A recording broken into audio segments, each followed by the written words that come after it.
Hi, this is Mitch Mitchell of TT Mitchell Consulting. Trying to put together teams for meetings there where either you have a project or a certain thing that you have to address all the time, and then actually having those meetings can be kind of a tough chore. So today I'm going to offer four. I had to make sure I had four ways to make sure that your meetings and your teams are going to be successful when you have certain projects to do. The first thing is when you're first putting your group together, you have to think of people who care about the project in the first place. It doesn't do any good to put people on a project who are smart but could really care about the outcome of the thing that you're trying to solve, or if it's something that you have to do on a regular basis. So if you're just putting people on because they're talented but they really don't care, you're never going to get the best from them. So that's the first step. The second step is, regardless of whether there's people who agree with you all the time or not, you have to have people who are going to speak at the meetings. I'm tired of teams where there's a lot of people on it and they just sit there and they don't say anything. Then if things go well, they want to, celebrate along with everyone else. If things go bad, they can say, well, I never believed in it anyway. You need people who are going to share their thoughts, who are going to offer their opinions, who are actually going to help.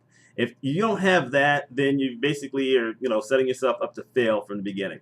The third thing you need to have for every single meeting is an agenda or an itinerary.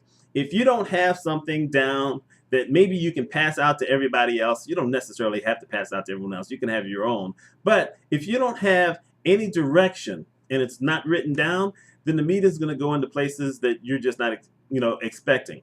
Truthfully, even with an agenda, sometimes meetings can go off. But if you have an agenda, then you can bring everyone back really quick. Say, okay, we're off topic here. This is what we're supposed to be discussing. Let's come back to this. And number four is, if you're the person who's putting the meeting together, and of course I've been talking to you as the person putting the meeting together and putting the teams together, you should be speaking the least out of anybody. Your basic purpose may be to say, okay, this is the reason we're here. This is the agenda. You put it out there. Maybe you give your quick opinion. You don't give an opinion that lasts a half hour, because it's not supposed to be about you. Otherwise, you didn't need the team. So you say something, maybe 2 or 3 minutes at most, and then you let everyone else talk. And be lucky to have someone else to take notes for you, unless you have to do it. But if someone else can do it, it's easier to direct and point to specific people and say, okay, what is your thought on this? You really want everyone else's opinion. You want to give everyone an equal opportunity. Hopefully you'll have someone taking notes. In today's world, you know what? Just grab your smartphone and record everything, and that'll work out just fine. But those are the four musts, and it's hard to say, but those are the four musts for putting together a successful team and then having successful meetings to try to achieve your goals. Now, this is short and sweet, so give me your thoughts down below. Ask your questions. Let's see what you have.